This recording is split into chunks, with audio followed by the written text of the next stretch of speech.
cinsi orqanın sərtliyinin azalması. Bunu bir çox videolarında bildirmişəm.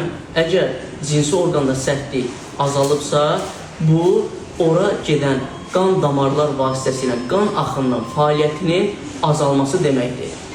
Yəni biz sərtləşmənin nə qədər yaxşı olmağını istəyiriksə, cinsi orqanı bir o qədər də qan təchizatı ilə təmin eləməliyik. Qan axınının fəaliyyətinin pozulması iki əsas səbəbdən olur ki, birincisi beyin və cinsi orqan arası olan bağlılığın pozulmasıdır.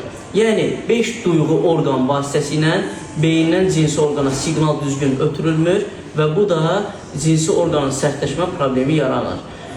Daha çox belə hallar səhər yuxudan duranda ereksiya olur, qadına yaxınlıq etmək istəyərkən sərtləşmə anidən itir. Videoya baxarkən və yaxud da hər hansı masturbasiya zamanı sərtləşmə əla olur, amma əlaqə zamanı sərtləşmə zəifləyir.